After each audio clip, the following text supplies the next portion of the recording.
कृषि से जुड़े विधेयक के राज्यसभा में पास होने के दौरान कल जिस तरह से अभूतपूर्व हंगामा हुआ, आज उसके नतीजे के तौर पे राज्यसभा के सभापति वेंकैया नायडू ने 8 सांसदों को इस पूरे सत्र के लिए निलंबित कर दिया और साथ ही उपसभापति के खिलाफ 12 राजनीतिक दलों के 100 सांसदों के हस्ताक्षर युक्त अविश्वास प्रस्ताव को भी खारिज कर दिया। कांग्रेस पार्टी ने आज इन दोनों ही कार्रवाई का कड़ा विरोध किया। कांग्रेस पार्टी की तरफ से लोकसभा में नेता अधीर रंजन चौधरी, प्रताप सिंह बाजवा, रणदीप सुरजेवाला, इन तमाम लोगों ने आज प्रेस कॉन्फ्रेंस करके कहा कि अगर संसदीय मर्यादाओं और उनके नियमों के अनुरूप नहीं चलेगा तो फिर संसदीय व्यवस्था का मतलब क्या है।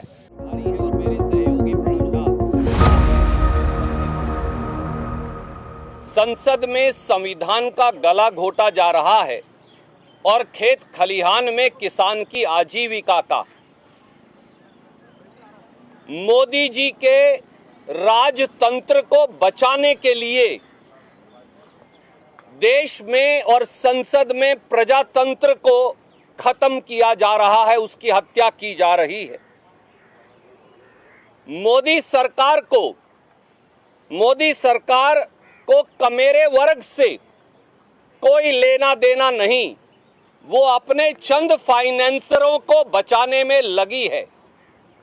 मोदी जी ने देश की संसद को भी अपने तानाशाही गुजरात मॉडल में तब्दील कर दिया है और लोकतंत्र को एक तंत्र में बदल दिया है। Elected democracy has now become one sided autocracy. धक्केशाही और तानाशाही से परंपरा, मर्यादा, विपक्ष की आवाज, किसान की पुकार, हर तरफ उनकी हत्या हो रही है। संसद और संविधान मोदी जी इस बात के लिए माफ नहीं करेगा।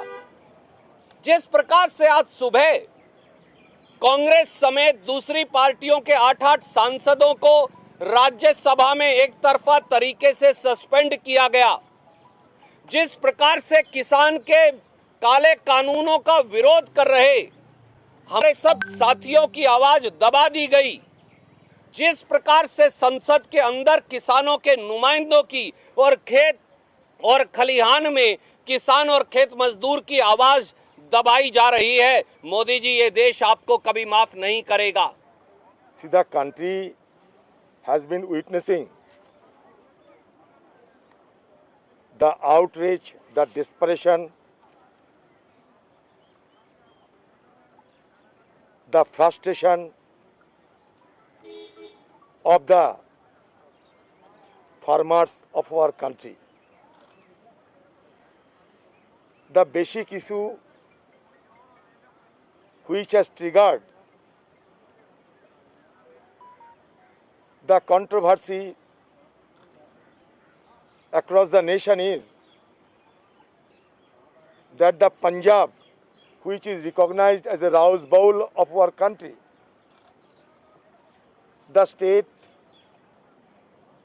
which for decades has been feeding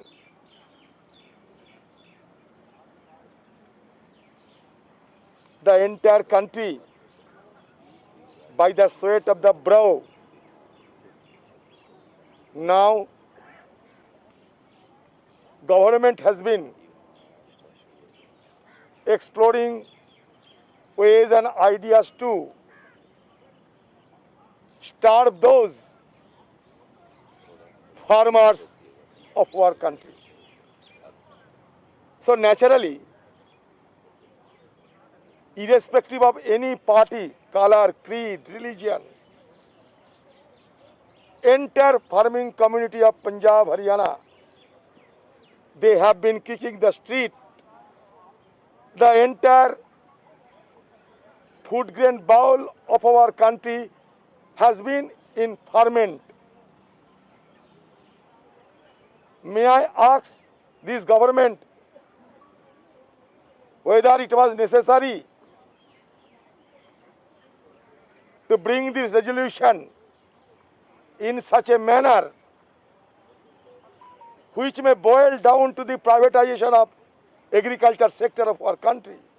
आज एक बार फिर कांग्रेस पार्टी ने इस मांग को दोहराया कि अगर मोदी सरकार कृषि से जुड़े विधेयकों में ये बात कहती है कि न्यूनतम समर्थन मूल्य को नहीं खत्म किया गया, तो फिर क्या वजह है कि उस विधेयक के अंदर ये नहीं डाला जा रहा है कि एमएसपी की गारंटी मोदी सरकार देती है किसानों को, और अगर मंडी सिस्टम खत्म भी हो जाता है तो 15 करोड़ से ज़्यादा किसानों को जो खेती का, जो उनकी फसल का न्यूनतम समर्थन मूल्य मिलता है, उसकी गारंटी मोदी सरकार दे। और इस विधेयक को अमेंड करके इस बात को उसके अंदर डाला जाए कि अगर कोई निजी संस्था या निजी कंपनी, प्राइवेट कंपनी भी न्यूनतम समर्थन मूल्य किसानों को नहीं देती है तो उस बात की गारंटी मोदी सरकार देगी कि किसानों को उनकी फसल का न्यूनतम समर्थन मूल्य पहले की तरह मिलता रहा।